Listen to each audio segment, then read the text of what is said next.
De tous. Bonjour à vous. En 2003, comme l'a rappelé notre chère présidente Sandrine, c'était la création de l'APK pour promouvoir la carte d'achat. Alors, je me rappelle de l'effervescence et de l'énergie déployée, puisque j'étais là à l'époque, donc ça fait quelques années, effectivement, sur effectivement les acteurs privés, avec quelques acteurs publics à l'époque, avec moi je me rappelle de la mairie de Paris et l'armée, qui étaient deux acteurs à l'époque qui voulaient pousser effectivement la carte. Et 20 ans après, je suis ravi de voir que la salle est remplie d'acheteurs publics, mais qu'on a encore le privé avec d'autres acteurs, parce que je me rappelle plus qu'il n'y avait que 4 acteurs à l'époque, en 2003, pour voir la carte d'achat. Donc première thématique sur les moyens de paiement dans la sphère publique. Nous proposons d'établir un état des lieux des solutions avec une mise en avant des bénéfices, des atouts au travers de cas d'usage. Cas d'usage qui devraient nous démontrer que les différentes solutions de paiement peuvent répondre aux grands enjeux du secteur public, comme le pilotage de la performance, la modernisation des outils ou le volet RSE. Pour vous donner envie, parce que vu les chiffres, effectivement, ils sont très bas, donc pour vous donner envie et vous motiver, j'ai le plaisir de recevoir donc 5 experts, acteurs majeurs dans les solutions de paiement. Donc Aude Jean de R+, International, Arnaud Bernet d'American Express, qui est à côté de moi, Arnaud, je me décale un petit peu parce que c'est pas pratique. Voilà. Karim Benazi-Zouman de BNP Paribas, bonjour. Nicolas Mort de la médiation des entreprises et Sylvain Lelouch de Mooncard. Vos photos vous vont bien, ça va? Parce que, réflexion de la première table ronde, bon, super. Voilà. On démarre avec Aude, donc quelques chiffres, parce qu'effectivement, on a vu tout à l'heure, au début, c'était pas peut-être... voilà, est-ce qu'on a quelques chiffres pour nous aider, nous montrer, nous démontrer? C'est vrai que la Banque de France peut quand même un petit peu nous aider à avoir cette cartographie des paiements en France, en tout cas. Alors, c'est un petit peu difficile d'aller rentrer dans une bonne granularité en fonction de qui fait le paiement. Mais déjà, je vais vous donner un chiffre pour vous réveiller un petit peu ce matin. Aujourd'hui, en France, le paiement représente 35 milliards d'euros de paiement. Donc c'est vraiment un chiffre qui est stratosphérique. On a du mal même à se représenter combien ça représente. Et ça, en fait, c'est à la fois des paiements de nous, particuliers, individuellement, et aussi tout ce qui est paiement inter-entreprise, donc que ce soit des entreprises privées ou des entreprises publiques comme la vôtre. Alors sur ce chiffre de 35 milliards qui est effectivement assez énormissime, eh bien aujourd'hui, étonnamment, 57% de ces transactions sont faites par carte. Alors vous me direz, bah oui, parce qu'effectivement, la majorité des paiements aujourd'hui restent sur du paiement particulier. Par contre, si on vient faire un petit focus spécifiquement sur ces paiements inter-entreprises, eh bien là, effectivement, on va redescendre au niveau des chiffres. Donc les paiements inter-entreprises, ça représente 26% des paiements en France, donc on est vraiment sur un volume un peu plus faible, et ça représente 2500 milliards de volume. Et ce qui est étonnant en fait là-dessus, c'est que la problématique qu'on a typiquement, c'est que ça apporte des vraies lourdeurs pour les entreprises. On va avoir des problématiques de délai de paiement, des problématiques de visibilité, des problématiques de traitement de la data, et puis aussi des problématiques de risque de fraude. Alors vous allez me dire, bah oui, mais les cartes dans tout ça, parce qu'en fait c'est quand même un peu le sujet d'aujourd'hui aussi. Bah, en fait, dans les entreprises, publiques ou privées, les cartes, elles représentent moins de 2%. Donc effectivement, il y a encore un petit peu de travail, mais vous voyez finalement que ce soit entreprise privée ou entreprise publique, la carte est encore en devenir. Alors même si aujourd'hui, en fait, on est sur une forte dynamique, on est vraiment sur quelque chose qui a des taux de croissance très importants sur les dernières années, notamment post-crise. Et ça, bien évidemment, c'est lié à l'évolution. Martine le disait, on est vraiment dans une évolution avec l'arrivée du e-commerce, le numérique, le digital, tout ça, en fait, ça prend vraiment une place prépondérante à la fois chez nous en tant que particuliers, mais on se rend compte aussi au niveau de l'entreprise. Et tout ça, ça va faire qu'effectivement, de toute façon, et on le verra tout à l'heure, ça va pousser effectivement à l'utilisation de la carte, et aussi parce que cette carte, de toute façon, apporte des avantages à la fois côté fournisseur et à la fois côté payeur, donc entreprise publique. Merci. C'est pour ça qu'effectivement, on n'a pas de chiffre. Vu le 1,6%, je pense que la Banque de France n'a pas eu le temps, le loisir ou envie effectivement de descendre dans les chiffres. Mais je pense que de toute façon, on est dans une évolution. On est en B2B, la carte effectivement explose, qui fait la majorité des transactions. Je pense que l'entreprise va suivre aussi. Et côté public également, je veux dire, c'est un développement naturel.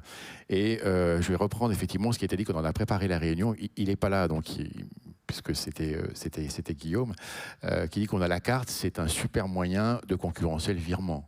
Voilà, donc la carte est un concurrent pour le virement aujourd'hui, donc on va militer effectivement pour la carte. Et puis je ne me rappelle plus si tu l'as dit, mais la carte, les virements, c'est 91% des montants pour 32 milliards. Donc voilà, c'est quand même le virement qui est notre premier concurrent à nous aujourd'hui autour de la table. Donc Sandrine l'a précisé, vous retrouverez dans le livre blanc qui sortira donc, courant septembre toutes les fiches techniques des différents moyens de paiement dont on va parler aujourd'hui. Mais afin de tous s'aligner, sans rentrer dans des termes compliqués, voilà, assez techniques, je vous propose une définition générique, voilà, générique faite par l'APK au travers de la commission d'experts auxquels je pense une majorité de vous fait partie. Donc une définition de chacune des cartes pour être sûr d'être tous alignés. Karim, vous êtes directeur commercial chez BNP Paribas, donc je vous propose la première carte qui est quand même la carte d'achat. La carte achat, ouais. Oui. Mais en préambule, je voulais quand même dire, pour nous donner un peu de baume au cœur, c'est que, premièrement, les cartes existent depuis 1953 dans le monde, donc ce n'est pas un produit très nouveau, mais il a changé dans son cas d'usage. Deuxièmement, c'est vrai qu'après le Covid, tu as raison, on a vu une explosion des besoins, des demandes. Donc ça, c'est une bonne chose. Troisièmement, je voudrais quand même dire que le secteur public, en tout cas en France, est un gros utilisateur de la carte achat, contrairement au secteur privé. Donc il faut en être fier aussi par rapport à cette typologie de clients. Il y a de la marge, tant mieux. Et je pense qu'on peut tous mieux faire. Je pense également que la carte n'est pas le concurrent du virement, mais un complément. Et je pense que l'enjeu est plutôt d'optimiser en fait les différents moyens de paiement que le secteur public utilise pour ses différents fournisseurs et ses différents types d'achats. C'est juste un petit préambule.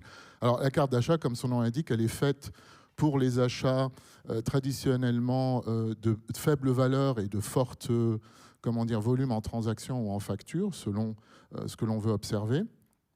Elle est là pour faciliter la réactivité interne entre l'ordonnateur et le payeur, mais surtout l'ordonnateur, c'est-à-dire je passe ma commande et je sais que je peux payer cette commande assez rapidement et en recevoir la livraison également assez rapidement.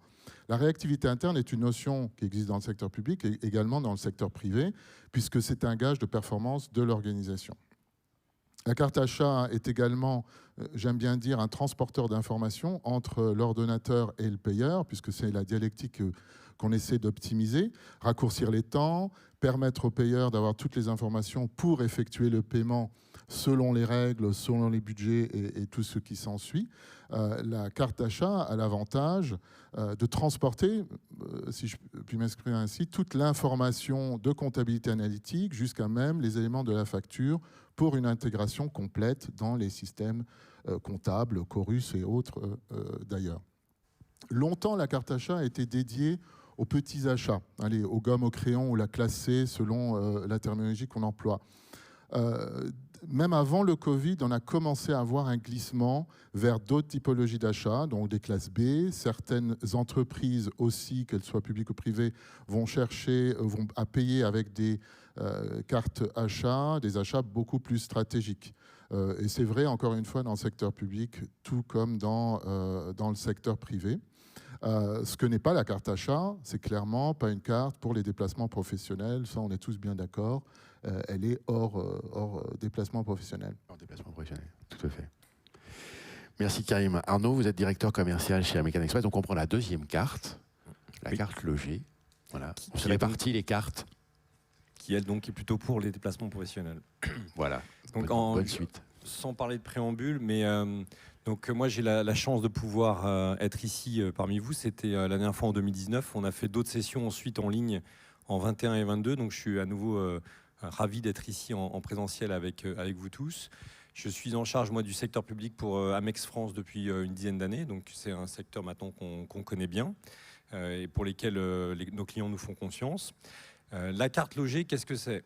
Déjà, c'est important de dire que c'est un moyen de paiement virtuel. Ça n'est pas une carte qui est émise physiquement. C'est un moyen de paiement qui est centralisé, c'est-à-dire que cette carte n'est pas donnée pour un individu ou un autre ou un agent, mais qui est plutôt fournie pour une entité publique en elle-même.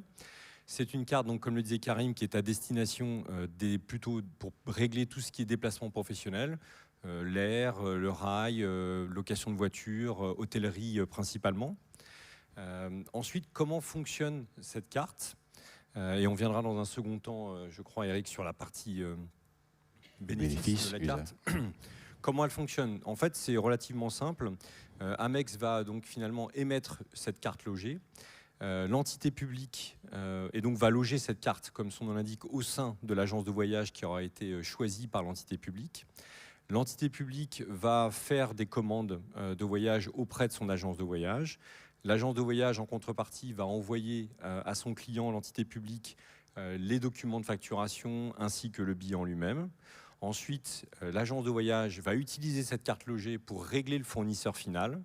American Express et donc les autres intervenants, bien sûr, qui font aussi de la carte logée, vont en fait régler l'agence de voyage grâce à ce moyen de paiement. Et enfin, en dernier lieu, Amex va pouvoir fournir à l'entité publique un relevé d'opération qui va comprendre toutes les données de facturation, qui va pouvoir être intégrable dans les outils de l'État, donc Chorus notamment, par exemple. Et ensuite, les entités publiques vont pouvoir régler Amex sous 30 jours, donc le délai légal, ce qui permet donc ce gain de trésorerie notamment. Évidemment, ce relevé d'opération, il est intégrable et surtout, il est créé avec l'entité publique et avec ses besoins. Donc, vous allez pouvoir y retrouver tous les éléments qui sont nécessaires pour faire l'intégration, la réconciliation en automatisé. Voilà, c'est ça le principe d'une carte logée. Merci André. Je me rappelle, ça fait quelques années, donc ça fait de le dire, mais voilà, le cas, c'était du privé, mais c'était Thales, qui est une entreprise effectivement qui a, je ne sais pas si elle existe toujours, effectivement chez Thales, la carte logée. Oui, bien sûr. Mais elle avait été mise en place effectivement pour réduire un nombre très important de fournisseurs effectivement dans la base et pouvoir les régler sur des achats totalement declassés, aussi les régler plus facilement et faciliter tous les échanges. Et je précise que le secteur public est un très gros utilisateur de la carte logée, tout comme la carte d'achat. Ouais. Sylvain, vous êtes directeur des ventes chez Mooncard, donc troisième carte, la carte corporate. Oui, exactement. Carte corporate, on va le donner en français, carte affaires. En français, désolé. Voilà. Non, effectivement, comme l'a dit Karim et Arnaud, nous on va effectivement arriver sur la carte affaires où ça va être toutes les dépenses qui ne peuvent pas être réglées par la carte achat ou une carte logée. Donc concrètement, ça va être plus sur le terrain qu'on va intervenir avec une sécurisation effectivement sur le paramétrage de la carte permettant d'autoriser ou non les natures de dépenses. Donc ça peut être du déplacement type mobilité, j'ai besoin de payer mon essence, mon parking, tout ce qui est aussi lavage, etc. Ça peut être aussi des déplacements, des achats de proximité, donc j'ai effectivement un contrat avec Leroy Merlin, mais j'ai besoin en urgence aller changer une ampoule, je vais avoir la possibilité de payer avec cette carte-là sécurisée. On va récupérer effectivement grâce aux données de paiement toutes les informations qu'on a besoin pour donner les informations de paiement aux entités, créer la facture, faire la facture, la déposer sur Chorus. Et effectivement, derrière, on a la possibilité de donner toutes les informations aux entités publiques tout en leur confiant concrètement une carte extrêmement paramétrable et sécurisée qu'ils peuvent donner. Donc sur la carte affaires, on va pouvoir la nommer et donc la donner à un agent public. Donc vraiment, c'est une carte personnelle. Et aussi, sur la carte plus mobilité, on va pouvoir aussi la lier typiquement à un véhicule, un peu comme une carte essence. Voilà. Très bien.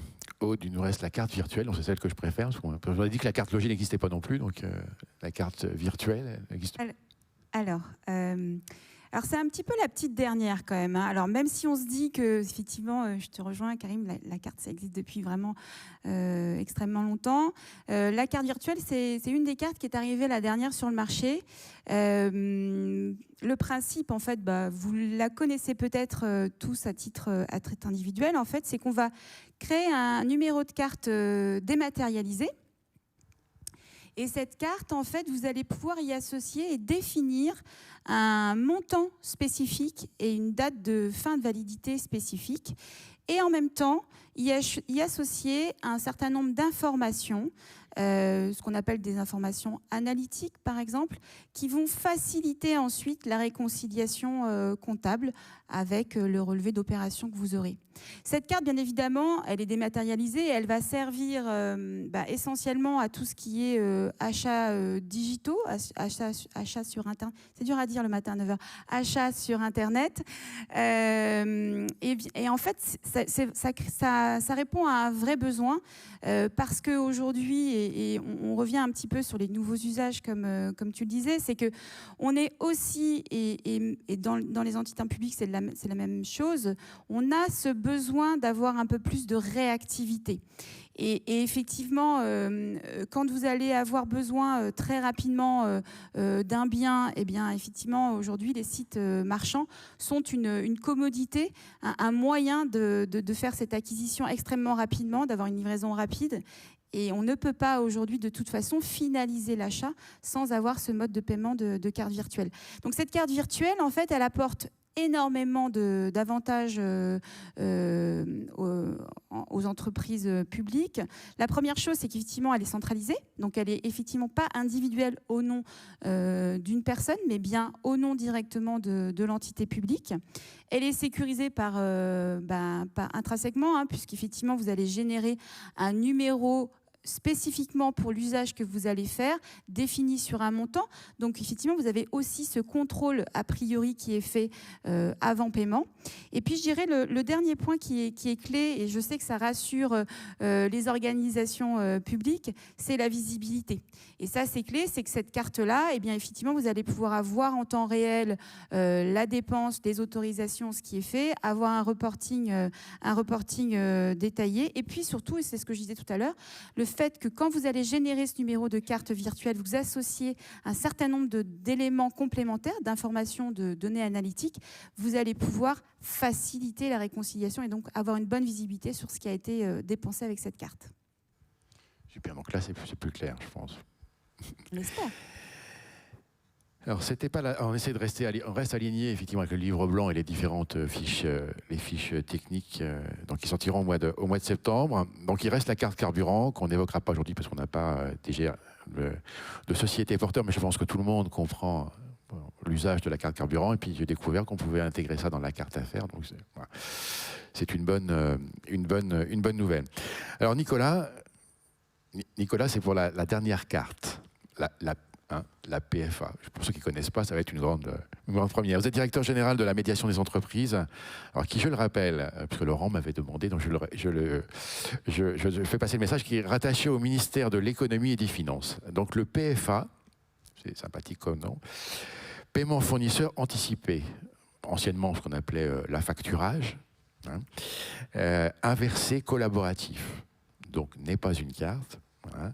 Mais profitons de ce moment pédagogique effectivement pour informer, pour rappeler quelque chose qu'effectivement, alors c'est pas très vieux, voilà, rappeler c'est quoi, pourquoi, et pourquoi on intègre ça comme un moyen de solution de paiement.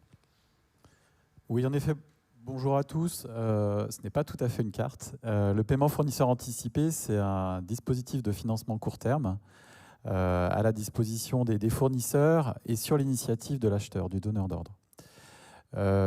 L'enjeu ici est de permettre aux fournisseurs d'avoir accès très rapidement au paiement de leurs factures via le paiement d'un facteur avec lequel l'acheteur, le donneur d'ordre, aura contractualisé. Donc c'est un dispositif de trésorerie extrêmement opportun, on y reviendra je crois, pour les entreprises, qui a été mis en place dans une dynamique assez originale. Et effectivement, c'est de l'affacturage, mais sous un certain format. De l'affacturage inversé collaboratif, comme vous l'avez fort justement souligné. C'est-à-dire que ce qui fait une sorte de changement de paradigme par rapport à l'affacturage habituel que l'on connaît, c'est que c'est à la main du fournisseur. C'est le fournisseur qui décide s'il va utiliser ce service ou pas. Ce qui lui permet, quand il rencontre une difficulté particulière ou un besoin de trésorerie particulier pour un projet, de pouvoir utiliser très souplement le dispositif. Notre travail à la médiation des entreprises, et merci de votre invitation, c'est le renforcement des liens entre les acteurs économiques et le renforcement de la confiance entre les acteurs économiques, et notamment entre donneurs d'ordre et fournisseurs. Donc pour nous, c'est un outil extrêmement précieux, parce que cela permet pour les fournisseurs de développer des relations de confiance avec leurs donneurs d'ordre et d'accéder ainsi à cet outil. Alors cet outil, il est plutôt issu du secteur privé à la base. Il a été mis en place dans un certain nombre de secteurs économiques pour justement développer ces liens entre donneurs d'ordre et fournisseurs. Il est de plus en plus mis en place dans des dispositifs en accompagnement d'action publique. Et BPI a lancé un programme justement PFA il y a peu de temps. Et en janvier dernier, les chantiers de l'Atlantique se sont inscrits dans ce dispositif de paiement fournisseur anticipé. Et depuis la loi Pacte, les acteurs publics peuvent et sont encouragés et sont accompagnés et sont sécurisés dans la mise en place de cet outil. Et donc à la médiation, nous accompagnons ce déploiement de manière très pragmatique, puisque sur notre site internet, médiateurdesentreprises.fr, vous allez pouvoir trouver un modèle type de DCE pour pouvoir mettre en place ce genre de dispositif qui présente l'intérêt d'être très pragmatique et très utile pour les entreprises, et de ce fait de pouvoir vous différencier dans votre échange avec vos fournisseurs et de leur apporter un service de grande qualité et opérationnel, et notamment sur ces enjeux de trésorerie qui nous réunissent, je crois, ce matin. Je crois que la trésorerie est l'enjeu principal, l'a toujours été et l'est encore d'autant plus aujourd'hui. J'espère qu'on a tous maintenant la bonne définition et qu'on va pouvoir continuer et parler des bénéfices et des atouts de ces moyens de paiement et voir comment ils répondent aux grands enjeux. Alors avant, on va essayer de vous rappeler que tout est prêt, tout existe. Alors, je vais noter les décrets parce que c'est important. Hein. Donc, le décret du 27 mars 2023, relatif à l'exécution de la dépense publique par carte d'achat et la carte affaires. L'instruction ministérielle du 16 mai 2023 relative au déploiement et à l'utilisation de la carte affaires et de la carte d'achat. Ça a été rappelé à la table, effectivement, précédente. Je pense que tout est là aujourd'hui. L'État a mis son tampon sur tous les documents à un moment donné. Donc on peut y aller sans difficulté, sans crainte. Tout est sous contrôle et l'État en fait largement la promotion de ces moyens de paiement-là. Voilà. Donc, c'est le moment d'y aller. Donc, lors de la préparation de cette table ronde, nous avons décidé, avec les experts, de regrouper les grands enjeux ou objectifs du secteur public. On a essayé d'inclure toutes les entités publiques de façon à ce que tout le monde puisse effectivement se reconnaître au travers de cas d'usage et de démontrer les atouts et les bénéfices des différents moyens de paiement. Alors, je rappelle les trois thématiques que l'on va traiter, qui sont aussi des problématiques secteur privé. On se retrouve aujourd'hui avec les mêmes besoins. Le pilotage de la performance, la modernisation des outils et le volet RSE qui a 3 lettres. On ne parlera pas forcément de toutes les lettres pour éviter d'être en doublon avec la table finale. Alors on démarre avec le pilotage de la performance. Comment les cartes peuvent répondre au pilotage de la performance, dans lequel on a mis un certain nombre de points qui sont les économies d'achat, les délais de paiement, l'inflation, le sujet ordonnateur-payeur. Voilà, donc Arnaud, je commence par toi, si tu veux bien. Voilà. Ouais, bien sûr. Qu'est-ce qu'on peut mettre effectivement qu'est-ce qu'on met dans le pilotage à performance, qui sont des enjeux ou objectifs effectivement, du secteur public, et derrière, quelles cartes, quels atouts et quels cas d'usage on pourrait évoquer. Alors, comme on l'avait fait, en gros, je vais focaliser sur la carte logée, puis je laisserai mes confrères sur chacun leur produit pour laisser un peu la continuité. Donc, la carte logée, donc, comme je disais, est un produit qui est très utilisé dans le secteur public, donc c'est pas pour rien. L'idée, c'est de rappeler ici, finalement, quels sont les grands intérêts, les grands avantages des utilisateurs avec cette carte logée. Donc j'en ai comptabilisé 6. J'espère que je me rappellerai des 6. Vous me direz à la fin si vous avez tous. Le premier, donc déjà, c'est un un moyen de paiement centralisé, comme je disais. Donc, un des avantages, c'est que finalement, les agents ne vont pas être obligés d'utiliser leurs moyens de paiement personnels pour pouvoir finalement régler et payer ou avancer l'argent pour pouvoir régler leur voyage. Donc ça, c'est un élément essentiel pour la vie en fait et les voyages des agents publics. Premier avantage. Le deuxième avantage qui est extrêmement important pour l'État et les entités publiques de manière générale, c'est la trésorerie. Donc j'évoquais tout à l'heure le fait finalement que l'État réglait ou les entités publiques réglaient à 30 jours American Express. Donc ça veut dire, aujourd'hui nous sommes le 8 juin, toutes les dépenses qui sont réalisées entre le 1er et le 30 juin via une carte logée vont être finalement réglées par l'entité publique le 31 juillet. Donc ça fait un délai moyen de paiement de 45 jours. Ça correspond, ces 30 jours finalement, au délai légal. Et c'est ce qui permet finalement d'avoir une performance sur la trésorerie qui est intéressante pour toutes les entités publiques, qu'elles soient grandes ou petites. Donc ça, c'est le second. Le troisième avantage, ce sont les économies de process. Évidemment, avec une carte logée, comme vous l'avez compris, si je me suis bien expliqué, c'est que finalement, vous allez recevoir en fin de mois un relevé d'opération qui va comprendre l'ensemble des transactions qui sont passées dans le mois et finalement donc un paiement associé à l'ensemble de ces transactions. Sans carte logée, c'est un paiement à la facture. Donc évidemment, si vous avez une dizaine de factures dans le mois, c'est pas très grave. Si vous en avez des milliers, c'est un vrai souci. Et la carte logée, avec le relevé d'opération associé, permet donc un gain de process très important. Le quatrième avantage que je vois, c'est grâce à cette efficacité, puisque la réconciliation se fait de manière automatique et efficace, plus ou très peu d'intérêt moratoire. Donc c'est une bonne chose pour tous les citoyens que nous sommes. Moins d'intérêt moratoire, c'est plus d'argent de l'État pour faire autre chose. Donc ça, c'est un quatrième avantage. Le cinquième avantage, c'est que grâce à cette carte logée, vous allez pouvoir finalement avoir des relevés qui vont être assez précis et ça va permettre aussi de piloter finalement la dépense. Si avec l'agence de voyage que vous avez sélectionnée, vous avez décidé de mettre en place une politique voyage assez précise, seconde classe, première classe, ce genre de choses, la carte logée va permettre en fait de pouvoir faire des critères de sélection, des filtres qui vont vous permettre de vérifier que la politique voyage que vous avez mis en place est bien respectée au moment de la commande du voyage. Donc ça, c'est le cinquième.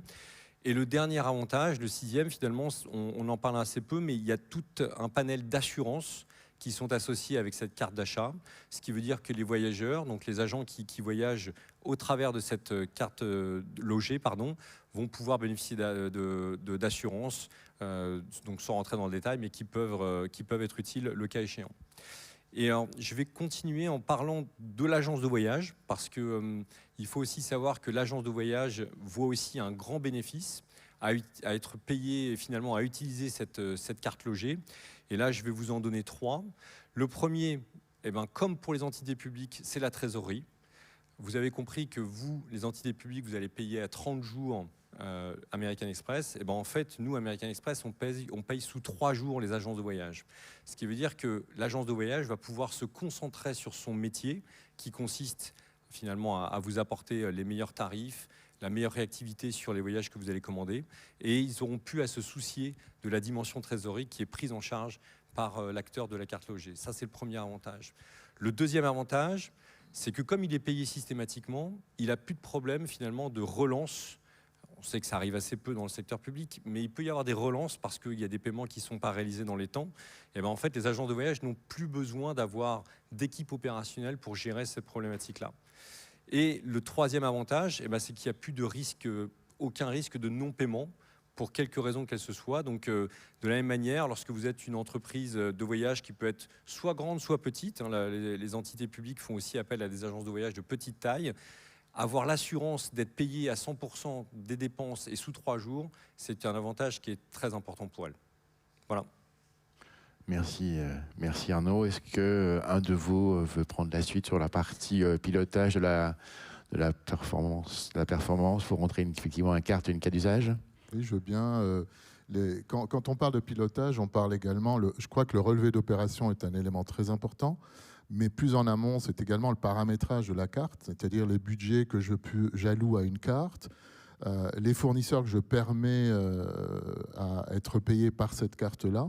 Donc ça, c'est des éléments de paramétrage qui permettent de piloter en amont, même avant l'acte de paiement, dans une organisation publique ou privée d'ailleurs. Ensuite, on a, je ne vais pas reprendre ce qu'Arnaud nous a déjà dit, mais dans le relevé d'opération, c'est également un outil de pilotage important, puisque là, il y a toute une donnée, et c'est vraiment le cœur de la valeur d'une carte, de façon générale, et la carte achat, c'est d'avoir tous ces éléments, quels que soient les achats, aussi petits soient-ils. Parce que dans beaucoup d'organisations privées ou publiques, les petits achats passent un peu à la trappe, notamment au niveau des services achats, dans leur analyse. Et là, le relevé d'opération que les émetteurs fournissent aux organisations qui utilisent ces cartes-là permettent vraiment de faire un pilotage fin qui sert très souvent aux achats dans la redéfinition des stratégies de négociation, des politiques achats internes, etc. Et enfin, Arnaud, tu l'as mentionné, je pense qu'un pilotage également important, et on l'a entendu par Nicolas avec le PFA, c'est de payer les fournisseurs à temps. D'accord ? Il y a des lois, il y a des réalités également qui sont un peu contraires à la loi. Et je pense que l'État, mais de plus en plus également, enfin le secteur public et de plus en plus le secteur privé se donne comme engagement de respecter le paiement de leurs fournisseurs à temps. Le Covid a accéléré cet effet-là, puisque certaines entreprises, notamment dans le secteur privé, mais dans le secteur public également, se sont donnés comme objectif de maintenir leur écosystème fournisseur. Parce que je rappelle que toute organisation sans son écosystème fournisseur n'existe pas, aussi petit soit-il. Voilà. Tout à fait. Merci. Sylvain, Aude, est-ce que vous voyez qu'on peut compléter sur le pilotage de la... Si on parle bien de performance, de façon à ce qu'après on puisse parler des deux autres thématiques. Ouais, sur la performance, moi nous on est un peu plus jeunes chez Mooncard, ça fait que 2 ans qu'on travaille avec les marchés publics et on est rentré en fait, c'est le ministère des Armées qui nous avait sollicité à l'époque. Je pense que ça va assez parler. Ils nous avaient sollicité à la base, c'était tout simplement parce qu'ils avaient donc les agents, vous savez, les sentinelles qui sont dans les villes, ils avaient 7 ou 8 cartes sur eux, différentes, des cartes réseau, ce qu'on appelle des cartes réseau. Ils avaient une Leclerc, une Intermarché pour l'essence. Ils avaient une carte pomme de pain pour manger le midi. Puis après, ils se sont rendus compte qu'effectivement, c'était pas très sécurisé que ces militaires-là aillent tous les jours au même endroit. Donc, ils ont pris une carte, on va dire, d'un autre réseau. Et donc, ils sont arrivés et nous ont sollicité là-dessus pour nous demander tout simplement si, avec une carte de paiement sécurisée, et paramétrable, on a été capable de régler tous ces achats avec le niveau d'information qu'on a besoin, que l'État a besoin pour analyser la performance, mais de réduire ce nombre de cartes. Et donc c'est comme ça qu'on est rentré. Maintenant aujourd'hui, on a un peu plus de 3000 entités et ils utilisent toujours les cartes. Et aujourd'hui, ils n'ont plus 5, 6, 7 cartes sur eux, ils en ont une. Au niveau de la performance, aussi, on en parlera juste après, je pense, sur tout ce qui est RSE, c'est important aussi. Effectivement, bel exemple. Quand je vois bien le militaire sentinelle dans le centre commercial avec ses 7 cartes pour savoir effectivement où il va manger. Ouais. Très bien. Aude, on peut donner un autre... Oui, alors sur la partie... la carte virtuelle, typiquement, dans cette performance, en fait, aujourd'hui, je pense à la partie opérationnelle. Dans vos équipes, en fait, effectivement, il va y avoir des besoins. On sait que l'objectif, quoi qu'il arrive, c'est de passer par des fournisseurs référencés, par marché public, etc. Mais dans la vraie vie, ça ne se passe pas toujours comme ça. Il y a des fois des urgences qui font que, effectivement, vos agents ont besoin d'avoir une agilité, une réactivité dans l'approche. Et donc, en fait, effectivement, on le disait, c'est un moyen aussi de réconcilier la partie ordonnateur, en tout cas la façon dont on va dépenser, et puis vos comptables publics, des fois aussi, c'est toujours un petit peu une approche de relation. Et donc, la carte virtuelle, finalement, elle peut aussi servir à ça, c'est-à-dire d'avoir effectivement à la fois une réactivité, et donc d'être beaucoup plus opérationnel, d'être beaucoup plus performant dans la réalisation demandée, et en même temps d'avoir cette conformité attendue par l'organisation publique.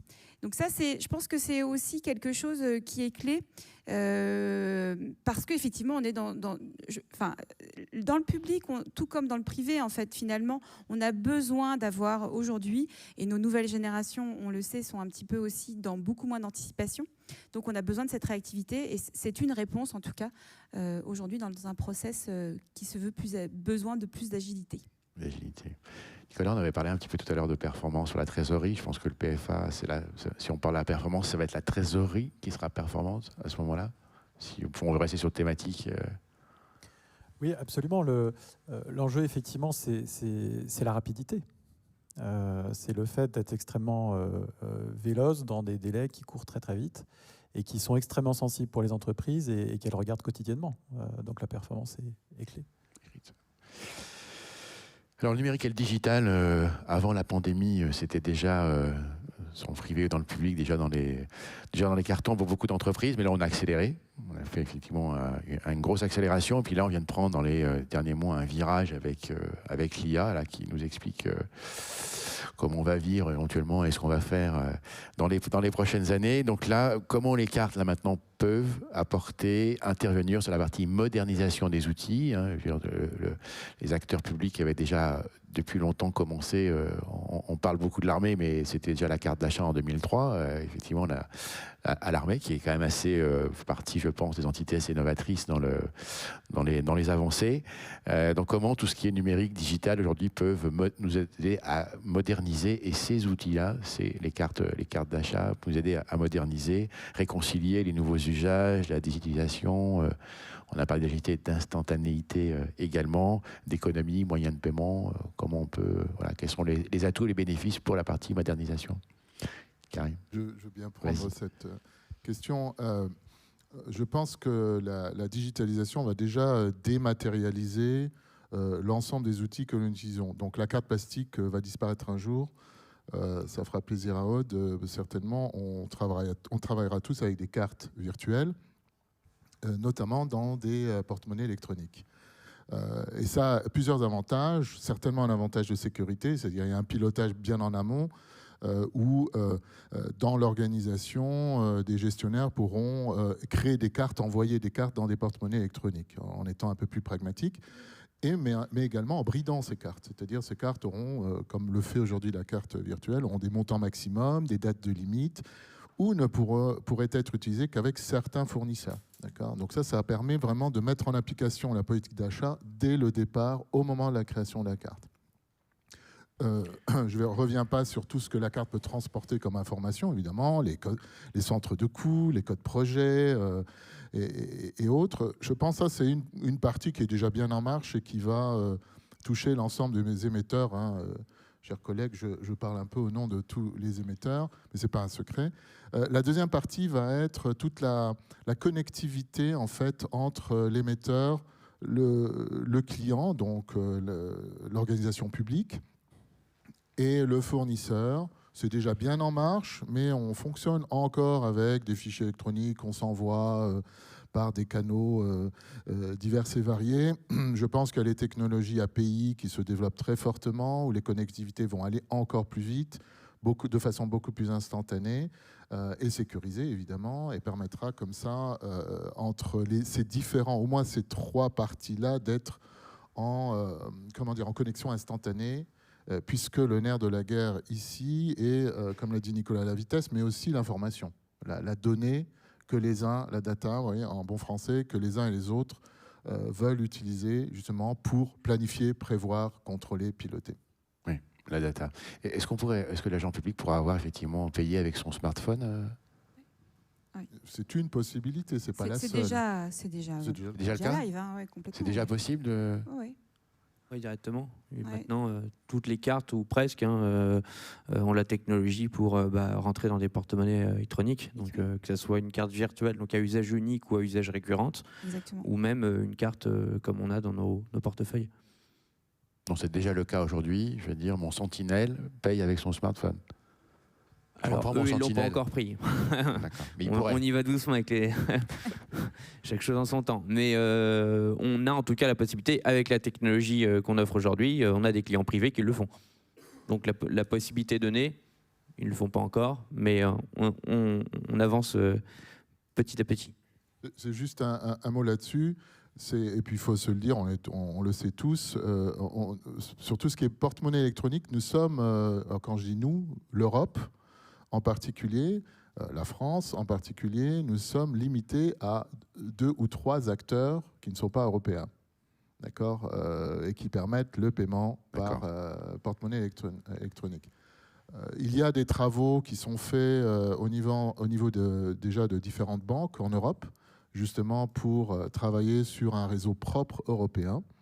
Ça permet d'avoir des technologies qui répondent notamment à la législation européenne, protection des données en particulier, mais des directives de paiement, et qui va certainement, entre autres, pas que, mais aboutir aussi sur une solution européenne de paiement, enfin de porte-monnaie électronique. L'initiative existe déjà, elle s'appelle EPI, c'est une initiative européenne des paiements. La bonne nouvelle, c'est que c'est purement européen, c'est créer un réseau européen de paiement et qui va s'enrichir de fonctionnalités digitales, puisque c'est ce que déjà le présent nous impose. Arnaud, est-ce qu'on peut rajouter les moyens de nous apportent à moderniser, comme les nouveaux usages Donc bien sûr, je m'associe à ce que disent mes confrères. L'ensemble des acteurs vont dans la même direction. Moi, je vais faire un petit focus sur la partie service client. Parce qu'effectivement, dans notre vie professionnelle, on veut avoir accès aux mêmes avantages que dans notre vie privée. Donc dans notre vie privée, on a tous accès à un site internet avec notre intervenant bancaire. On a une appli. Donc ça, c'est quelque chose qui existe aussi chez nous, chez vous évidemment. Donc c'est du digital. On a même lancé aussi un chat encore il n'y a pas très longtemps. Donc je précise pas un chatbot, c'est-à-dire que derrière ce chat, il y a bien des humains qui répondent aux questions, ce qui permet en fait en fonction du lieu où on se trouve et du besoin d'information qu'on a, d'utiliser différents canaux digitaux, soit sur son téléphone si on est en train d'être dans le métro, au bureau sur l'ordinateur, voir si on ne peut pas parler parce qu'on est en conférence call, on peut écrire. Mais ce à quoi on croit, nous, encore très fort, c'est à l'humain également. C'est-à-dire que, évidemment, le digital prend une place de plus en plus importante, mais je pense que l'humain est très important, en tout cas en ce qui concerne la partie service client. Nous, on a un service clientèle donc, en France qui est assez important. On a 200 personnes qui sont là. Pour le secteur public, on a une vingtaine de personnes qui sont dédiées donc pour pouvoir répondre aux questions, pour pouvoir intervenir. Vous avez 4-5 personnes de mes équipes qui sont là et qui pourront vous répondre tout à l'heure. Donc nous, en fait, on veut vraiment, et je suis convaincu que chez mes confrères, c'est la même chose, allier le meilleur des deux mondes. Le digital qui prend une place prépondérante, qui permet une autonomie importante, mais l'humain pour les questions plus complexes et pas se retrouver face à une boîte vocale avec laquelle on a finalement assez peu d'éléments de réponse. Et pour vous donner quelques chiffres, aujourd'hui sur nos nouveaux clients, donc les clients qui arrivent au sein d'American Express, vous en avez 90% qui utilisent nos outils digitaux, quels qu'ils soient professionnels ou particuliers. Donc c'est vraiment une tendance qui est très forte et un usage qui est de plus en plus mis en avant par nos clients. Oh, tu veux rajouter? Oui, en fait, au-delà de... Ce qui est intéressant quand même, parce que dans ta question, c'était de dire aujourd'hui comment finalement le moyen de paiement va aider à la modernisation, à la digitalisation des processus. Et donc, de manière beaucoup plus globale, ce qui est intéressant avec l'outil carte, en fait, c'est que l'outil carte, en fait, vient permettre cette automatisation. C'est-à-dire que, alors je vais utiliser un mot très, très anglophone qui est le source to pay. Alors, c'est pas très joli, j'ai pas la traduction en français de l'achat au paiement, peut-être. Et aujourd'hui, en fait, on a déjà, sur la partie effectivement déplacement professionnel, on est déjà dans un processus qui est extrêmement digital, dématérialisé, puisque vous allez commander en ligne votre voyage. Vous avez effectivement une agence de voyage ou un prestataire de voyage qui va émettre sa facture de manière dématérialisée et avec effectivement un moyen de paiement qui derrière va vous permettre une intégration automatique dans vos outils comptables. Donc sur cette nature de dépense-là, sur cet usage-là, c'est vrai qu'on est déjà dans une industrie qui est extrêmement digitalisée. Et là, ce qu'on voit aujourd'hui dans les tendances, c'est effectivement de venir finalement dupliquer ce process qui est digitalisé sur la partie voyage, qui existe déjà depuis plusieurs années, les acteurs, sur cette autre partie qu'on va dire achat indirect. Et l'idée, c'est bien que cette carte, qu'elle soit achat, qu'elle soit virtuelle, permettent justement de faire de l'achat jusqu'à l'intégration comptable, jusqu'au paiement, tout ça de manière le plus automatisée et donc d'apporter effectivement une performance supplémentaire avec une réduction des coûts. Je pense que ça, c'est un élément qui est clé. Qui est effectivement important. De toute façon, toutes ces cartes sont sur des achats majoritairement, j'appelle moi de classe, pour reprendre Karim, de classe C, dans lequel on a normalement la plus grosse volumétrie de transactions et le plus grand nombre de fournisseurs, en principe. On est bien, effectivement, toujours dans ce cas-là. Est-ce qu'on a ouvert tous les sujets dans la modélisation? On avait parlé aussi de réconciliation dans la modélisation avec ces outils-là. Peut-être une... Oui, c'est ça. C'est de se dire qu'aujourd'hui, avec le relevé d'opération qu'on va émettre, et toutes les informations qui seront là, c'est effectivement d'avoir une chaîne de valeur dans le processus et donc de réconcilier le paiement avec la facture et tout ça de manière automatisée. Bien, on vient de parler de performance et de... Il est 10h15. Oui, on a la même heure. Merci. On vient de parler de performance et de modernisation, mais effectivement, ces solutions de paiement ne répondent pas aussi aux objectifs RSE. Donc, on a effectivement les 3 lettres. On va peut-être pas parler des 3 lettres parce que ça va nous prendre beaucoup de temps. Nicolas, peux-tu au moins nous parler d'une lettre? Effectivement, est-ce que le PFA n'aide pas d'accompagnement effectivement à rentrer dans les objectifs RSE du secteur public? Oui, et très rapidement, effectivement, les enjeux RSE, on parle effectivement des enjeux sociétaux et environnementaux qui sont clés, bien évidemment, et c'est formidable de voir au fur et à mesure de développement de la RSE et des dispositifs mis en place combien ces enjeux sont pris en compte de manière tout à fait opérationnelle et quotidienne par les acteurs économiques. Mais justement, cet aspect économique, c'est un élément clé.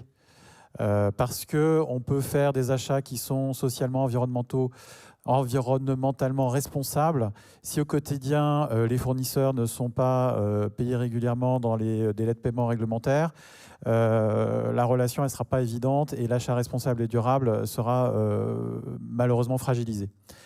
Donc cette dimension économique de l'achat RSE, elle est clé, elle en fait partie. C'est quelque chose qui doit être totalement intégré par les organisations aujourd'hui. Les délais de paiement, c'est un sujet qui reste malheureusement d'actualité. Vous savez qu'il y a un observatoire des délais de paiement qui rend son rapport chaque année. Le prochain va bientôt arriver, mais si je ne m'en réfère qu'au précédent l'année dernière, malheureusement la crise Covid a légèrement augmenté les délais de paiement, même si les acteurs publics font partie plutôt des bons acteurs, ne l'oublions pas. Mais enfin, tout de même, c'est un enjeu significatif.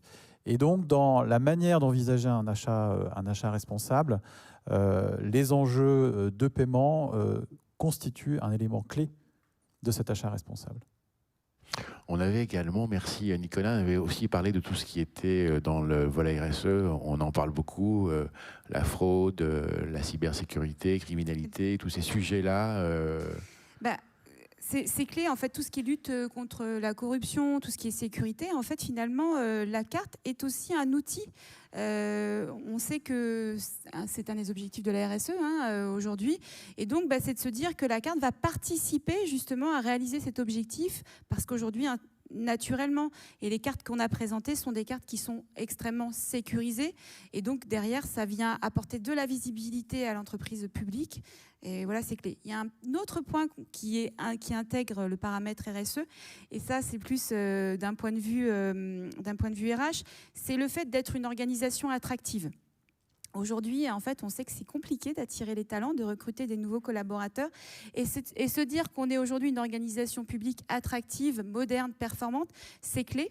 Et encore une fois, aujourd'hui, le moyen de paiement, donc la carte de paiement est un moyen d'être attractif. Je pense notamment à la carte affaires.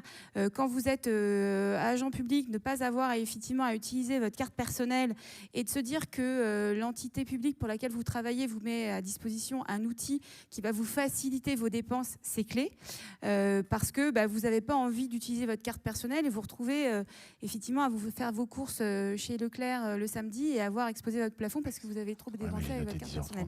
Donc ça, c'est des éléments qui sont clés. La facilité, faire en sorte qu'on va faciliter la note de frais, faciliter les achats ponctuels, opérationnels, et ça fait que le collaborateur, il se sent heureux, il trouve du sens aussi dans le travail. Ça, c'est un point qui revient régulièrement, trouver du sens dans le travail, être dans une organisation qui est effectivement responsable.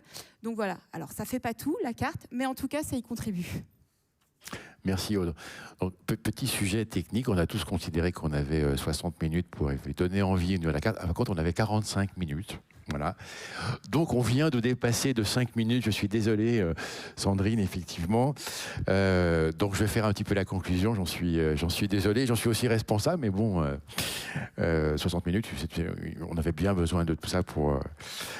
donc j'espère qu'on vous a de nouveau donné envie d'utiliser ces moyens de paiement-là, avec les atouts effectivement et les bénéfices qui répondent à de nombreux enjeux, en tout cas des enjeux du secteur public, des enjeux d'aujourd'hui. Je souhaite vous remercier tous les 5 d'être intervenus. Merci beaucoup et je pense que la suite c'est pour Julien, pour la prochaine table ronde sur la mobilité. Merci.